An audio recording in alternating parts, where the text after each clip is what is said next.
about The Look, your incredible book, and everything that it means to establish a look, right? We're all wearing fashion. I see beautiful women and men. I see the fellas are out there doing their thing. So, want to give my hats off to you guys for bringing that fabulosity tonight for us. I'm so excited. I think I also have to tell them, even though I know it's still under wraps a little bit with Higher Ground, obviously your company, but we're working on a movie, y'all. This is going to be good. I'm so excited, starring myself. And Higher Ground, it's amazing. I'm so excited, grateful that you're going to be a part of that project, baby. Yes, I don't want to tell you guys too much, but it involves basketball and Aubrey Plaza, so you can imagine some comedy. So keep a lookout for that. We'll keep you guys posted. Well, you know, we're talking about The Look. We're talking about black women, black people, culture, setting trends. What was so important about it for you to create this book to talk about how to own what we put out to the world? Ooh, can everybody hear? It is echoey. Is it okay for you guys? I want to make sure these mics are working before we start talking. But why did I do The Look? As we all know, how we show up in the world says a whole lot about sometimes how we're treated, what kind of respect we have, and during my 8 years as First Lady, I made it a point not to talk about fashion because I didn't want my 8 years to be just about the shoes I wore or the dress I was in. I wanted people to see who I was and what I was doing. And as a woman, a lot of times we are talked about how we look first before what we say. Absolutely. And so, but fashion was a big part of what I did. I mean, I made it a point to think really strategically about how I showed up. So The Look is now my opportunity to share that journey because I do love fashion and I did make a point of thinking through strategically how I needed to show up in the world as the first black First Lady. And so The Look takes you on that journey. I love that because The Look is not only being defined by what you look like on the outside, but the agency you have with how you show up and how much that is allowed to define who you are. So there's many different levels to that. I want to, as we go down that journey of The Look with you, I want to start at the top. Take me back to the south side of Chicago. You know, when we think about your personal style back then when you were Michelle Robinson, you know, what was your look? How would you get up and get dressed? What did you think about fashion at that point? You know, girl, when I was growing up, my style was broke. Okay! It was just broke working girl, you know. My style was a lot of no, right? Because Marion Robinson, my mother, she pinched a penny, you know, so she wasn't really into fashion. So I was one of those young girls who was always, I wish, you know, if I had the money, if I could, you know, if I really had full control over my own look, I could dream about what I wanted to wear. But we didn't grow up being able to afford much of anything, you know. We were shopping at Sears and Roebuck, you know, Garanimals, what was on sale. I remember Sears Tower growing up. Oh my God, I was so sick of Sears growing up. But I grew up on the South Side with a ton of fashion. I mean, Who were some of your inspirations? they were all the girls in the neighborhood. You know, I mean, I was always looking up to that girl just older than me. Yes. You know, the little cutie that be sitting on the sidelines at my brother's basketball games. Oh, yes. I was like 10 years old and she was 13 or 14 coming in with her Gloria Vanderbilt jeans and her chains lady. You know, I knew what fashion and style was, but when I was young, we just couldn't afford it. I used to always want to wear a pair of white patent leather go-go boots. Because I was watching like Get Christy Love, Foxy Brown. I mean, those fine black women in those little mini skirts And those boots that just zipped up. I mean, and speaking of the look, I think that also feels like power. When I think about those kind of the boots, I think about an afro, I think about a leather jacket with a little peplum to it. Oh my God. That makes me think about power. Indeed, maybe that's what I was thinking. I was channeling some Get Christy love. Yes. I was gonna shoot somebody up. But Marion Robinson wasn't having that. Okay, she was like, it wasn't practical to wear patent leather boots when there was 10 inches of snow. So I was stuck with my little rubber boots. Yeah, and it's interesting when you see what is represented on television or in music, what's actually possible for us in our day-to-day life, especially when we think about people that are minority. People might think, oh, the White House was the first experience dealing with big institutions, but obviously it's not. You were in college at Princeton and Harvard. Being in predominantly white spaces is something that you were very, well at navigating. But when you think about those early years of yourself in college, what role did fashion or your look play in when you first entered those spaces? I was probably more focused on the academics back then. I mean, I went to college broke. We were on financial aid. I was on work study. I had the clothes that I had, I came with my Levi's and my polo shirts and my Levi jean jacket. I just didn't have the time or the money to focus too much on what I look like. And I think that's true for a lot of college kids. I mean, you're away from home for the first time. You're trying to figure out where to get your hair done in a white space. I mean, that was like a big deal going to a white school in a white neighborhood. It was like, where am I getting my hair done? I was more focused on that than I was what I was wearing. But my focus in college was trying to make sure I showed up and got those grades. So there were classmates of mine who came from more affluence, who came with the preppy look, and they had all the clothes, and some of these kids were black. But most of the black kids at Princeton when I was going, we were all just trying to get through. We weren't really focused. We didn't have time to focus on our look. I really, really relate to this, especially when I think about me in the early years coming up in the industry. When you think that, I mean, obviously I had glam and fashion, all that thing was thought of, but I didn't always have a lot of money to have the best styling and get the best clothes. So my way of surviving or being able to thrive in those spaces was just being really good at the job. It's just like, I'm going to show up, I'm going to do so good, and you're not going to think about if I have on Louis Vuitton or not, even if I have on the off thing or whatever it is. At what point did you start being able to even open yourself up to thinking about how fashion could support you on your journey to success? It really wasn't until I started campaigning for Barack in the presidential race. Because the truth is that while I was a professional, went to law school, worked in a big firm, I did a lot of jobs. Once again, my focus was on the work. My focus was on the career, and I always thought the outfit, I wore what I needed to wear to get the job done, right? So when I was a corporate attorney, back in the 90s when I was practicing, we had those ugly women's suits, these 90s suits with the big shoulder pads. You had to look like a man that was trying to look like a woman. Fashion wasn't a part of it. So I was just going to wear the uniform that I needed to get the job done. And so when I first went out on the campaign trail in Iowa, fashion became an important part of something I had to think about because I had to be organized. I mean, if you think about what I was doing when I had 2 little kids, I was still working a full-time job. I was the vice president of community affairs at the University of Chicago Hospitals. I would campaign 3 days a week. I would leave Chicago at 5 in the morning because I wanted to make sure I'd see the kids. I'd get on the first flight out of Chicago into Iowa.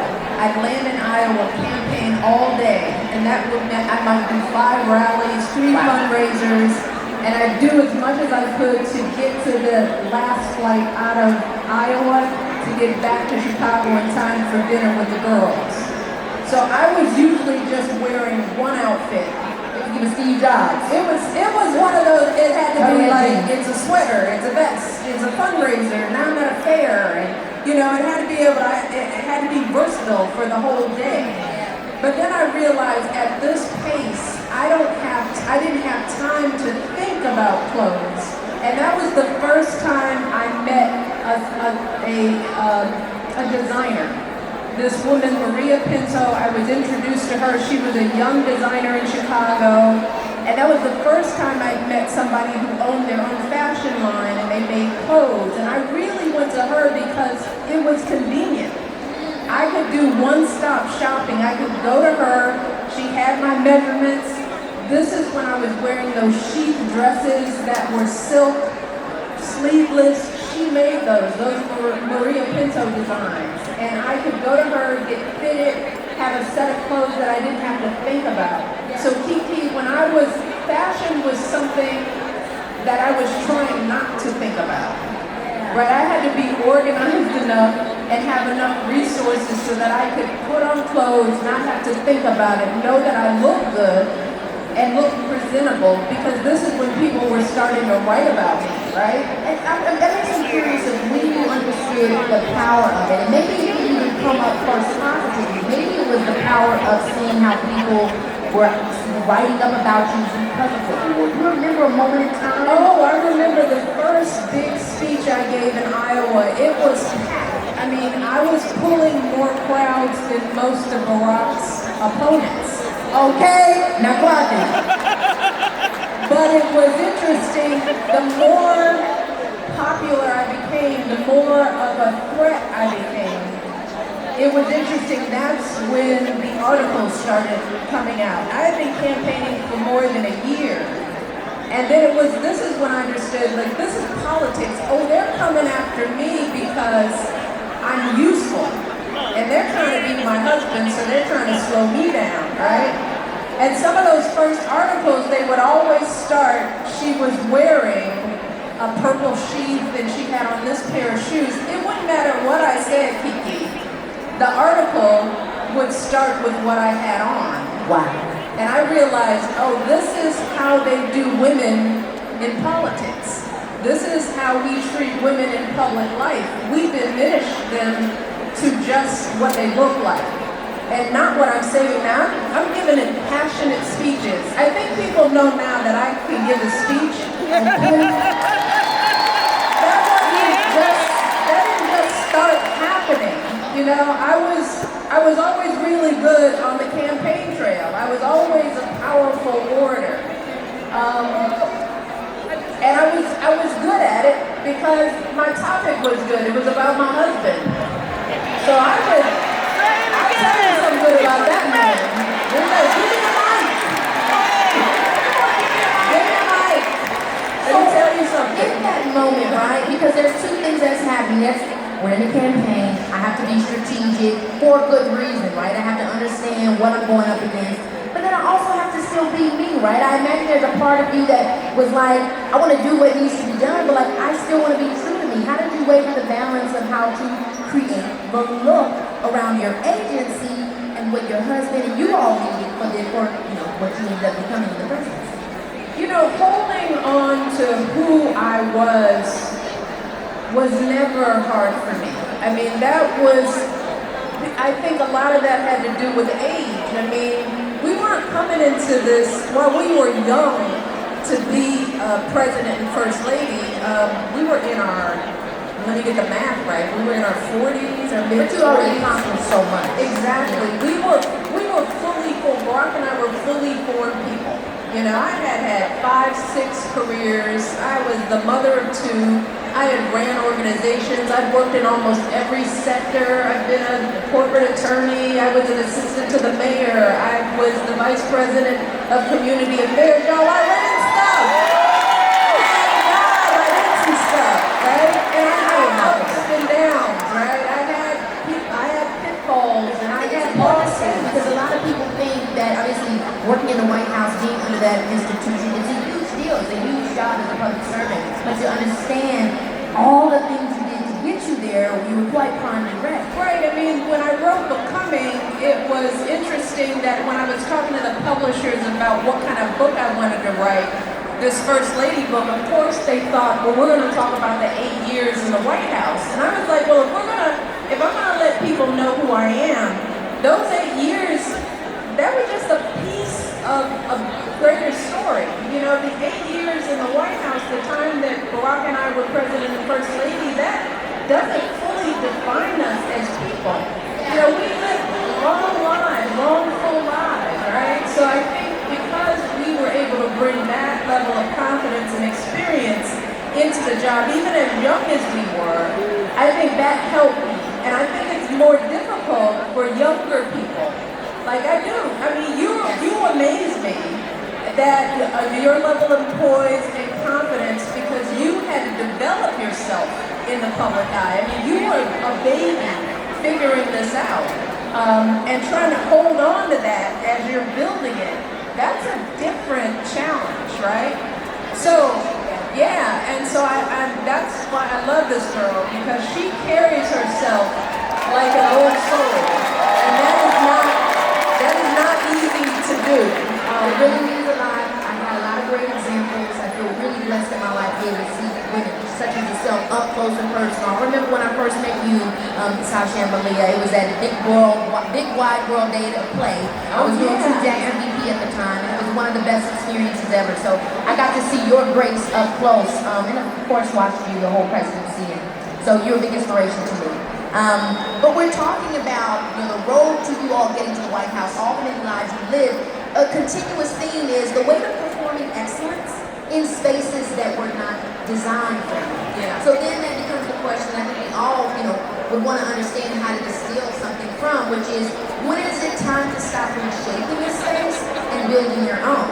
Or is it something you do simultaneously? Yeah, I mean, I think it's a process, and it changes at different times in your life, and it changes at different points of leverage in your life. Right? I love that word, leverage. Because we don't always have leverage to control the spaces that we're in, and that's okay, because sometimes you're developing leverage. I mean, I tell a lot of young people, yeah, you want to come into a new job with confidence and owning some stuff, but you also have to earn the right to have an opinion. I'm sorry, I want my young people to be empowered, but sometimes, you gotta pay your dues, right? So for me, there were times when I felt like a space wasn't quite right for me, but I didn't have the leverage to change it. And that was okay. I mean, I wasn't upset by it. I understood, right? And I also needed a job. I tell people,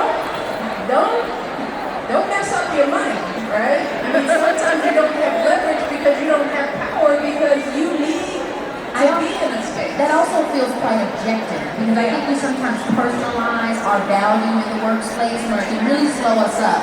But if you use that objectivity and you say to yourself, look, right here I don't have the leverage, and if I learn what I learn, I stay here for 5-6 months, I figure out what I need to figure out, I can take this money or I can take this experience and I can flip it somewhere else. You never want the circumstances to push you out of a situation that you need to be in, right? Like sometimes, it's like, look, I grew up watching working class parents. My father worked a city job his whole life. He was probably not happy. He didn't get paid enough, but he had a family of 4 to take care of, and he got up every day. And he put up with a whole bunch of stuff. My dad too. And I think about my father and our father's journey before I get so upset about a situation that I'm gonna blow it up for myself, right? But I believe that showing up in a situation with excellence, like every job that I've done, whether they've accepted me, I've been ready for it, I've tried to learn from it and show up in a way that they wanted me to stay, right? It's like, so if I'm leaving you, I'm gonna leave you wanting me to stay, right? I'm gonna leave when I'm ready to leave. And then as you grow and build more power and leverage, that's when I found that I had the opportunity to shape my own environment. Yes. Like when I finally left working for city government, I left to run my own nonprofit. And when I left that, I was working as an assistant to the mayor and then the assistant to the Commissioner of Planning and Economic Development.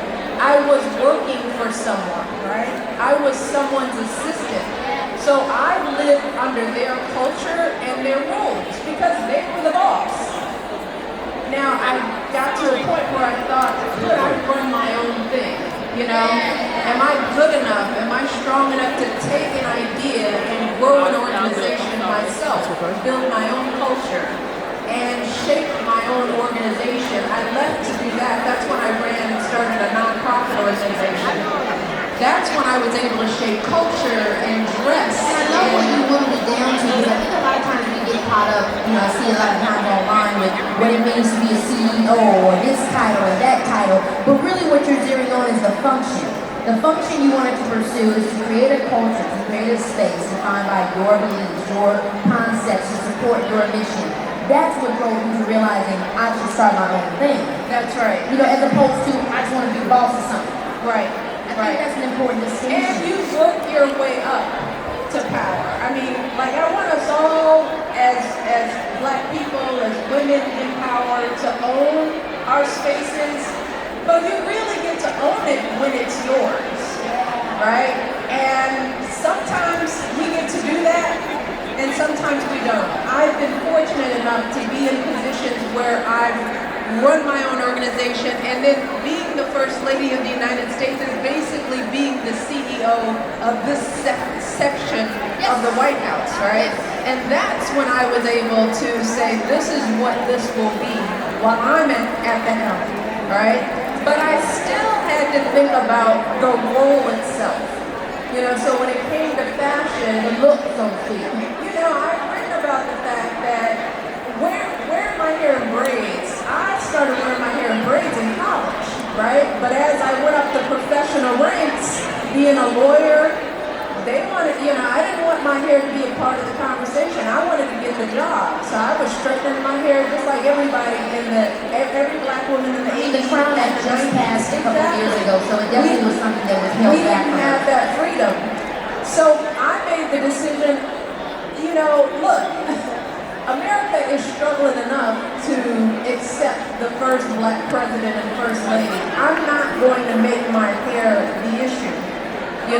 That was a choice.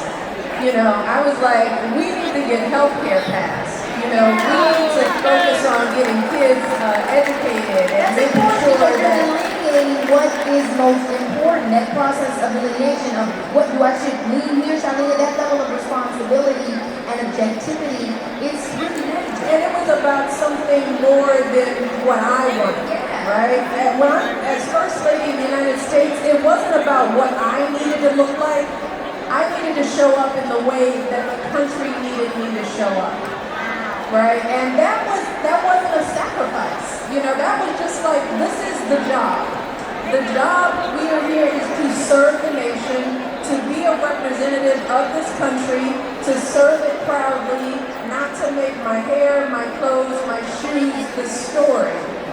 But I did realize the power that I could do with that platform to lift up fashion in a very different way. And so I was like, all right, if everybody's looking at my shoes, then I'm going to wear a designer that can use the attention, right?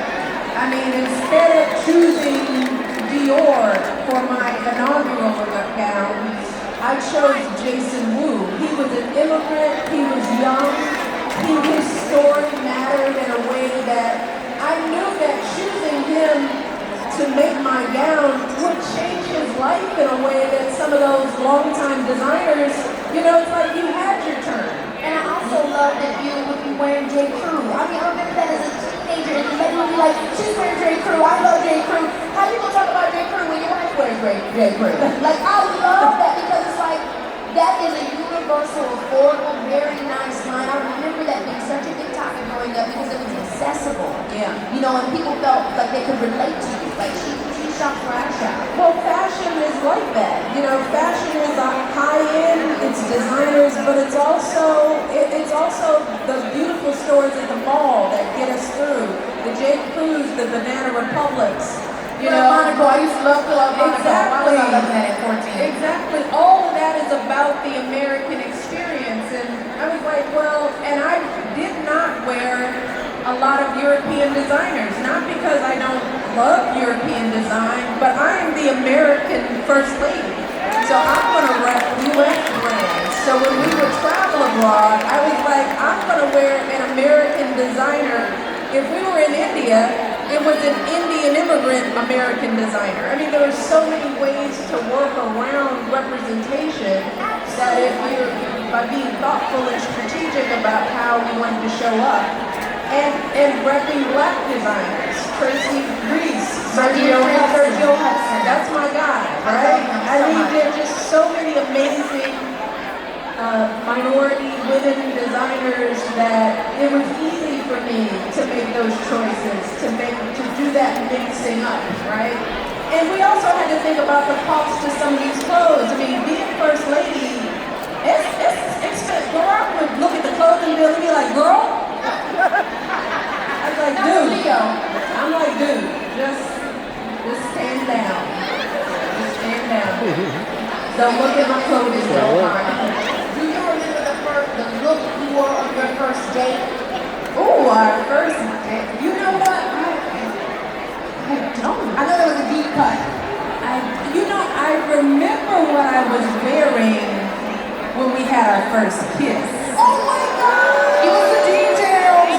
I do remember that. Now I hope he's happy that I remembered that even before the first date. But I remember it because we were going to he was a summer associate at the law firm I was working for.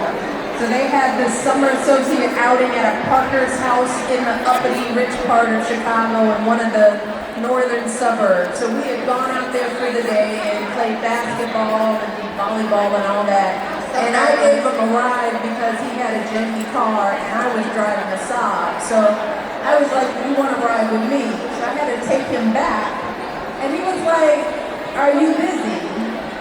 And I was like, oh, I got a little time. And we went on a walk down 53rd Street, stopping at ice cream. I was wearing black biker shorts and this black and gold striped top.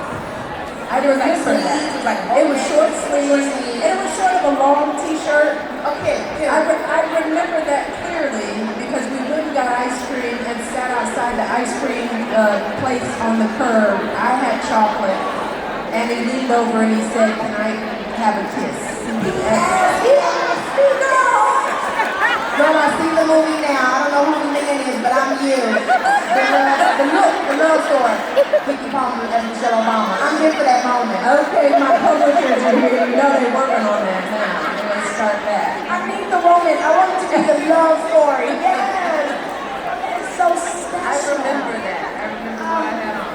I mean, your life has been so public. I mean, it can never really go backwards. And I know I'm always hearing this, you say this when you talk on your podcast, when you talk on my podcast, when we're talking right now, you seem to have no qualms about protecting your inner world and your sense of self.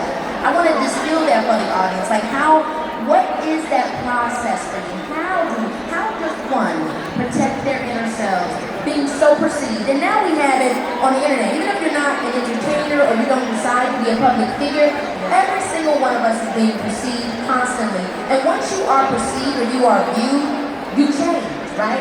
Once you're not who you are in your room alone, when somebody's watching you, you become someone else. So how does one preserve that sense of self? You know, it's becoming more and more difficult with AI, social media. I mean, you know, just to put it in perspective, Kiki, when we entered the White House, there was no social media. Social media did not exist, and thank God it did not, right? We had Blackberries. Y'all remember the Blackberry? I used to love BBM. I mean, they didn't let Barack, as the president, have an iPhone because it was a security risk, right? So I think, first of all, that helped a bit because social media was just starting, right? Yeah.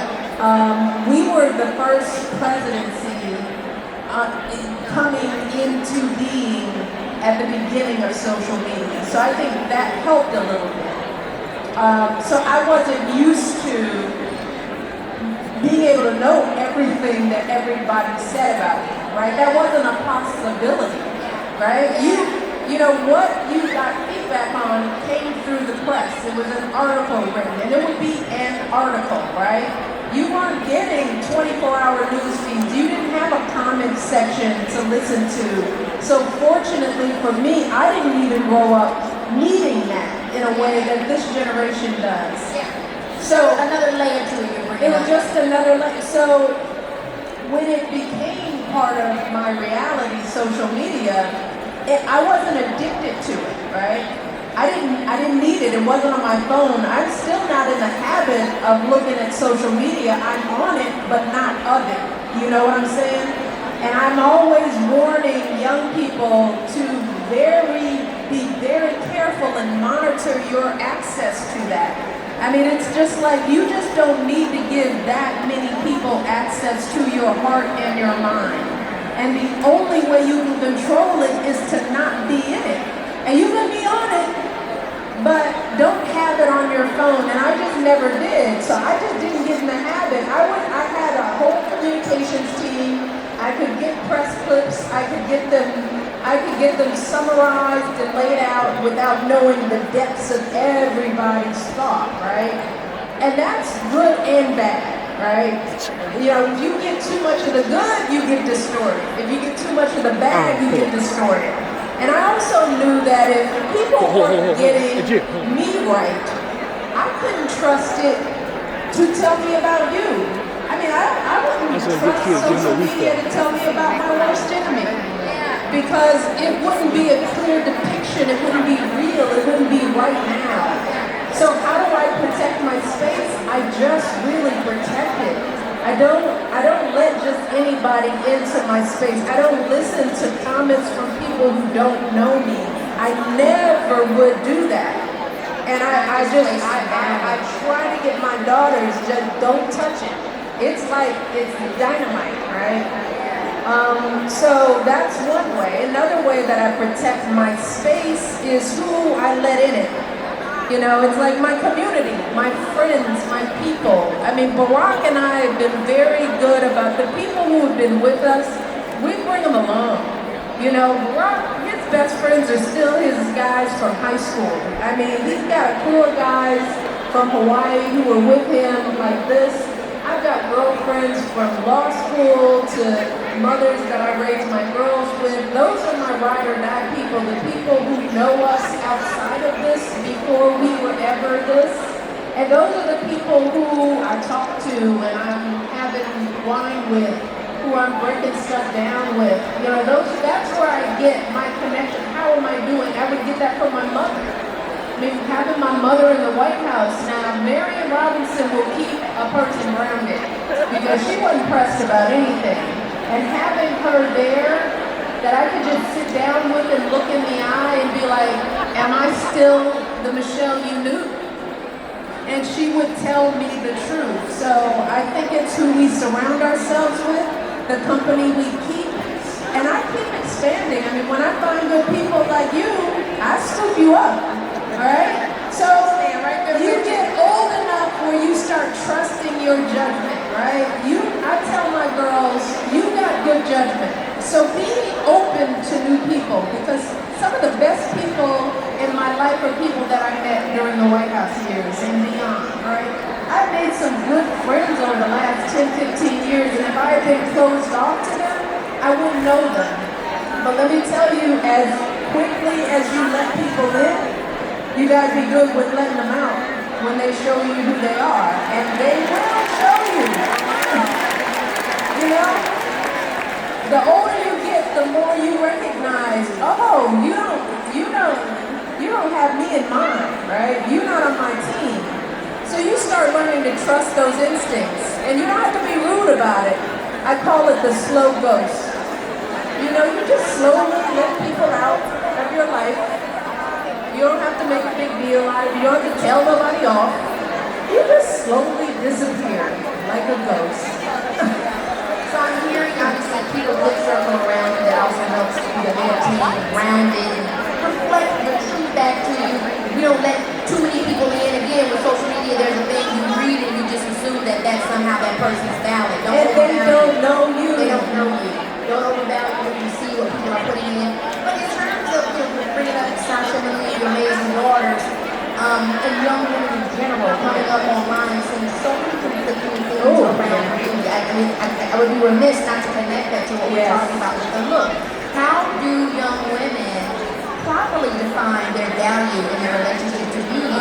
When on one side they're saying, you need this thing, you need that thing, you need this makeup, you need this hair, and then the other end it's like inner beauty, you know, but you need to have glass skin too. Like, yeah, it's so much to have. It is, and it's not right. It's not right. I mean, what I try to do with my daughters and a lot of the young girls in my life, I just remind them that they are being marketed to, you know, that this is about money, all right? Somebody telling you to buy this lip gloss, do this, try that, it's all your algorithm. So I just try to talk honestly and seriously with them about how the economy works and how the beauty industry works. I try to lift them up.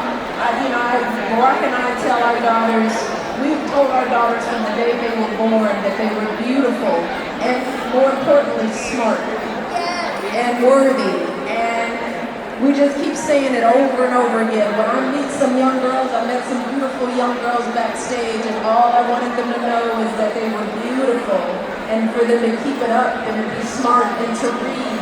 You know, it's just, I try to feed into them whatever is being sucked out of them on the other end, but it isn't easy. We don't set it up so that it is easy for young girls to find themselves in the midst of all of this. But I try to get my daughters to stay off social media, to not read the comments, to do other things other than be on their phones. But I also want them to feel good about playing in their beauty. You know, it's like having had the experience of being so looked at in the White House, they still have such unique style. I remember I was saying as soon as I seen them, I love your fashion. And they're both very different. You know, Sasha Marie, that boho chic. Oh my God, yeah. You know what I mean? Leon and Zoe Kravitz. Like, I live for their fashion. But I wanted them to play in that space. So I was like, yeah, try that. You know, their dad didn't always understand it. Sometimes he's like, why is she wearing those lashes? I was like, let her play. It's not going to be that important in a minute, you know? I mean, so there is also fun in beauty. You know, it's multi-fun. So it's like striking a balance that, you know, I try not to comment too much. You know, if they look good, I'm like, okay, you're playing in that space. I just try not to judge it. Now, our deal when we were in the White House was that, because I understood how social media and the press would go after them, as like when you're with us, that was really the only time, that was the deal we had with the White House press corps, is that you cannot take photos or write about the girls in their private life, but if they were doing an official thing with us, okay, that's when you saw them at the Christmas tree lighting, or when we were seeing Nelson Mandela, or they were on an official trip. But they had to be dressed for that. I was like, you can have a say, but you gotta work with somebody on what you're gonna wear. Because you gotta wear a certain thing when you go see the Pope. You know? You can't show up with your belly out when you see the Pope. So I'm not gonna leave that to a 13-year-old. It's like, no, you don't get to choose because you don't know what you're doing, right? And you have to think about the right. aspect of it. So we had a deal that when you were on in your first child role, it was a cooperative effort in terms of what they dressed, how they looked. They had a say, but it had to be signed off on by people, like their mother and somebody with some sense, right? But in their regular lives as little girls, they chose their prom dresses, they chose what they wore to school, they chose how they did their hair and their nails, and I was like, you play all you want, And I wanted them to play and to get used to what their style was and to make mistakes.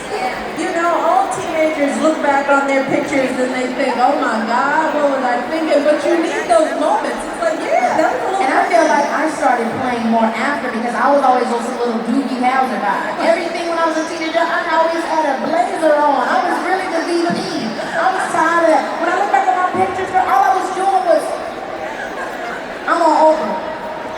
I'm everywhere I'm at my Chris party. Like, girl, go away. I don't know why I was so serious, child. Did you get to choose all of your fashion? Or I did, but I was very stressed as a kid. You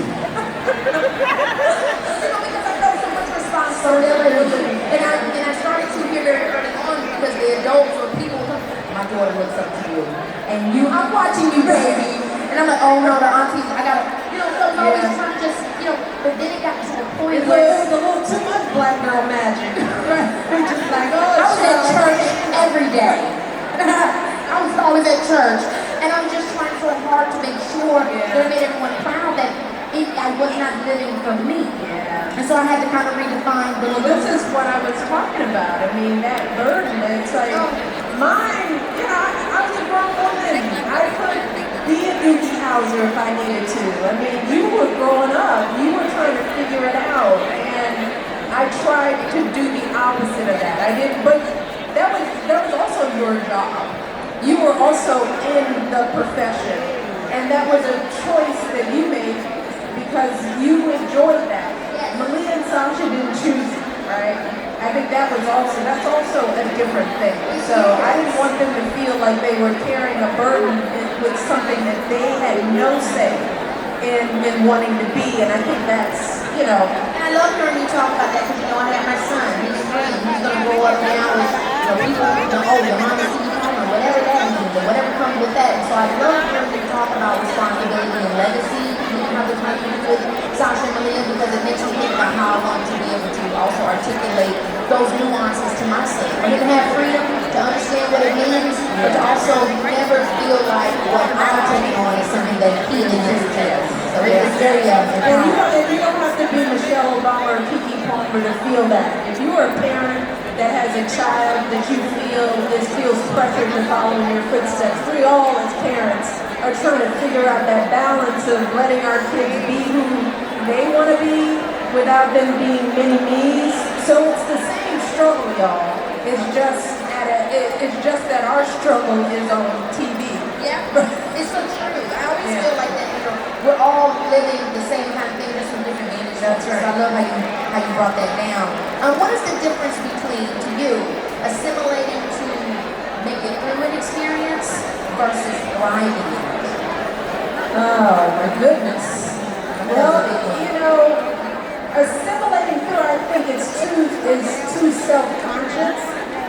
I think thriving through it means that you really are in your purpose in the moment. Like when you're in your purpose in the moment, nothing else matters. And let me give you an example. When I'm with kids, and when I was First Lady, working with kids, will always be my joy, my heart. I can break down now just talking about the value and worth of every child, right? Amen. And when I am with young people, I am there. I am in it. It doesn't matter what I have on. In fact, the clothes I have on, they better not get in the way of that interaction. Because the more important thing is not what I look like, but how do I make that kid feel? And if I'm all stuffy and in some dress that can't be touched and can't be wrinkled, I am not in my purpose, right? So in those moments, the clothes have to facilitate the thing I'm trying to do, which is connect with this kid right now. And if that means I gotta get on the floor, you know, if I gotta get down to their level, if that means we're gonna do a push-up together, or we're gonna run around, or somebody's gonna wanna sit on my lap or give me a sloppy little hug, then the clothes have to be ready for that. And that's, I would tell my stylist that all the time. It's like, if kids are around, don't put me in something precious Because you know the minute a child comes, I'm on the floor. I am doing whatever I have to do to connect, and I think that that's when you're no longer conscious. You're no longer self-conscious, right? Losing yourself in the purpose, whatever that you used, whatever accumulated you to that point that got you prepared. Once you're in it, that all disappears. That's right. That's right. It should your self disappears into the work that's important, right? And when it comes to clothes, the clothes are not, they're never the point for me. I love to look cute. I love a pretty dress. But if I'm in a dress and a child doesn't feel like they can connect to me, then what's the point? If my dress is saying more than what I'm trying to say to some young person, then get it off of me. It is not serving me and is no longer important to me. Right? And I think that for me, it's children. I think each and every one of us has to find, when we find that thing that is so deep in us, the thing that moves us so much, all the external stuff, how we look, how we move, all that becomes secondary to the purpose. And I think that for me is what helps me stay present and not be self-conscious. Because if I'm doing what I'm supposed to do, if I'm changing a life, or if I'm making a move, if I'm making somebody feel seen, especially a young person, then I don't care what somebody says about me. That seems like a great way to also figure out if you are in fact doing the thing you should be doing. Because maybe if I'm not able to lose myself in it like that, then it isn't for me to begin with. And again, we don't always all get to live in our purpose, right? Let's break that down. I think we strive to live there, but again, reality sets in, right? These are high-class problems. I get to pick and choose now, right? And most of us don't get to live in our purpose. We got to do what we got to do to keep it together. It is hard. That doesn't mean we don't strive for it, but I don't want to set it up in a way, like I know what real life is, right? I know that my father was an artist. My father got a scholarship to the Art Institute. He could have been a great artist, but some of his work is now up at the Presidential Center. A piece of art that I didn't even know he did. I didn't see it until it was there. My father was talented, gifted. He was an artist. He did not live in his purpose, right? But he made us his purpose. He made his children his purpose, right? And I think that made him self-conscious. I think it made him forget about his limp. I think it made him forget about the fact that he was a blue-collar worker. I think it made him forget about all the things that he didn't have and couldn't get, because his purpose was us, feeding into me and my brother. And there are a lot of people out there, I think most people, most of our parents and our grandparents, who don't get to do what they want to do because of racism, limitations, lack of opportunity. They don't get to live their purpose, and then we, their offspring, become their purpose. Well, what you just broke down is just so dope as well, because sometimes we assume that what we are gifted with is our purpose, right? We're talented, we can sing, we can do this, but our purpose actually could be something that in my children, or this community center, or this. I think that is so important what you said, because a lot of times we're taught that value and purpose is predicated on how much attention it brings, or how much money it makes, or how famous you are, right? That's new to this generation, right? So I think there are many ways to get lost and to become less self-conscious about the spaces that you're in.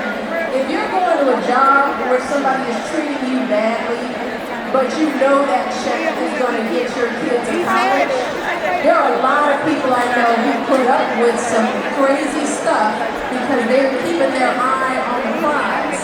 They're not dealing in their own happiness or fulfillment or meaning.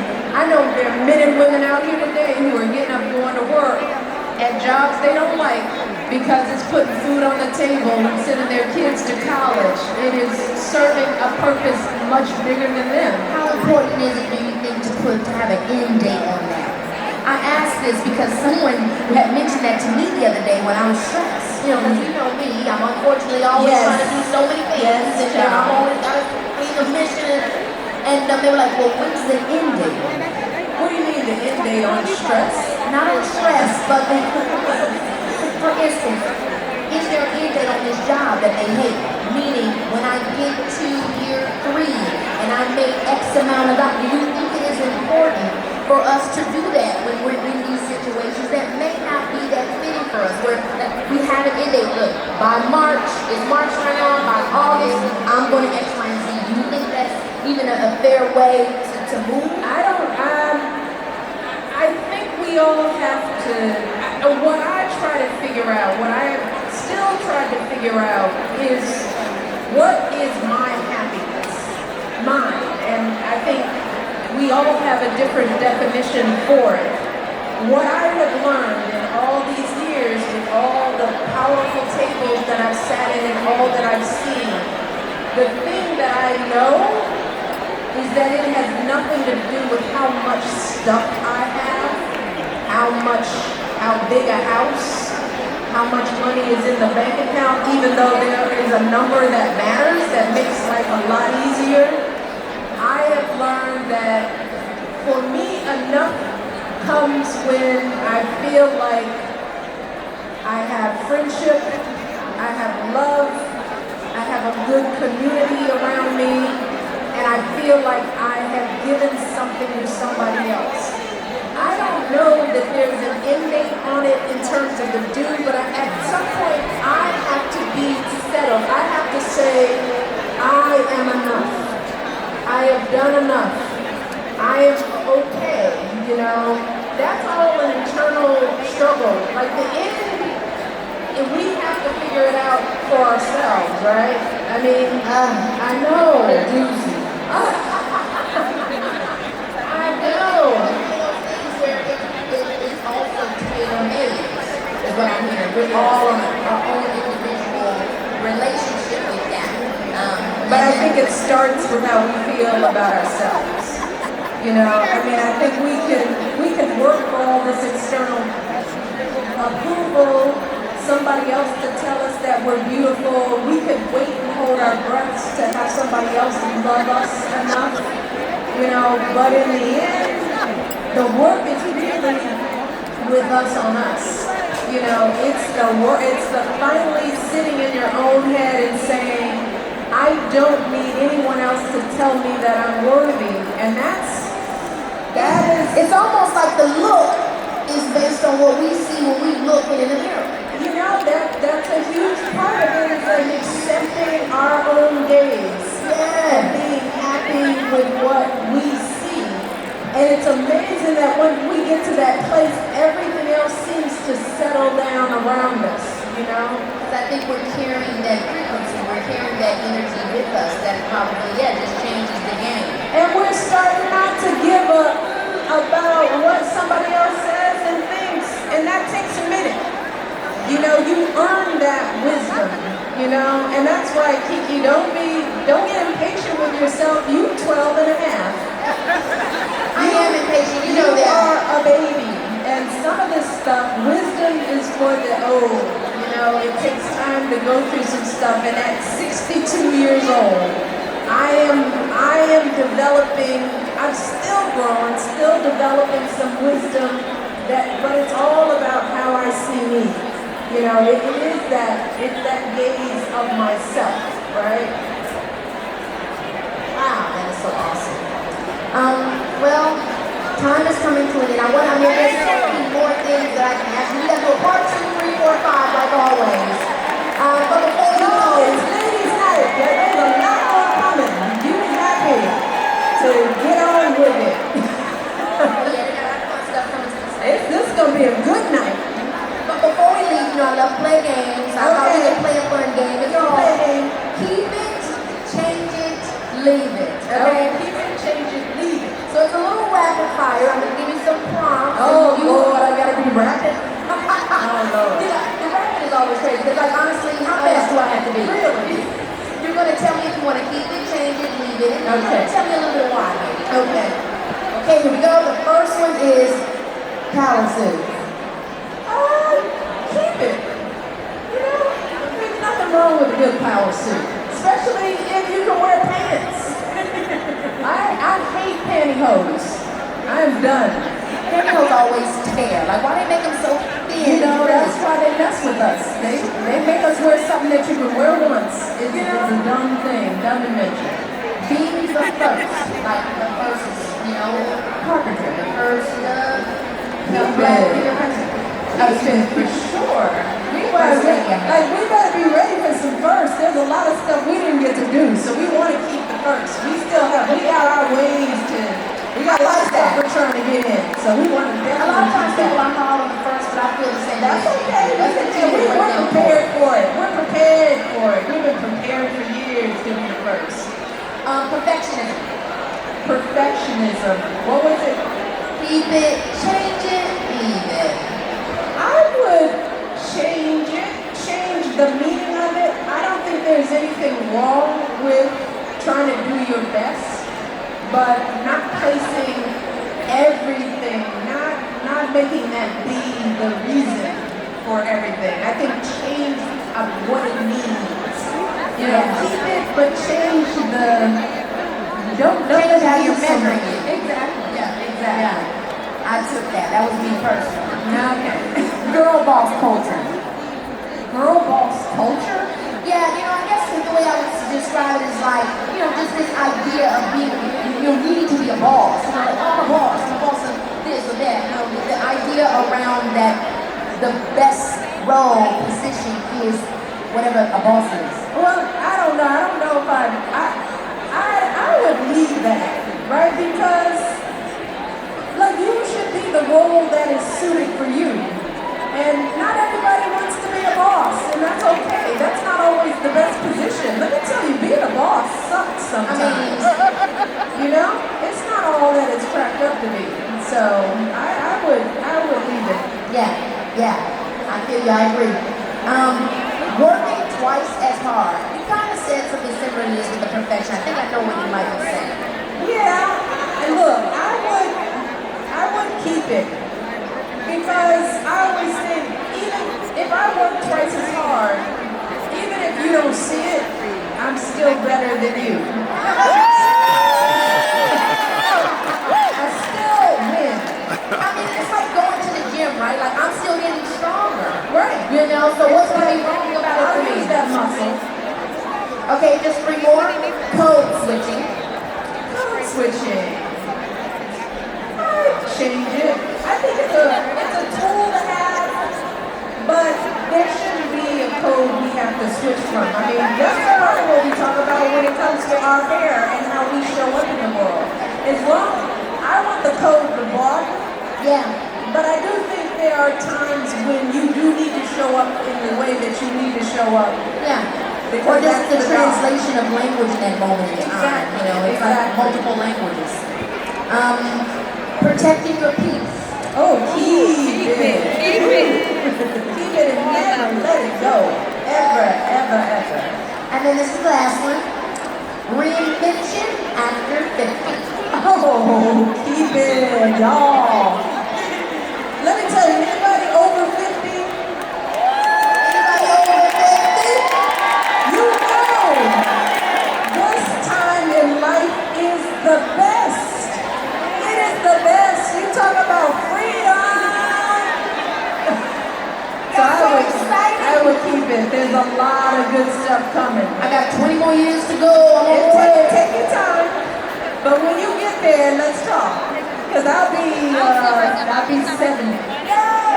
I feel that with you in some Island somewhere. Come on. Come on. Well, I just thank you so much, Mr. Amara. Thank you, always so Chrissy. happy.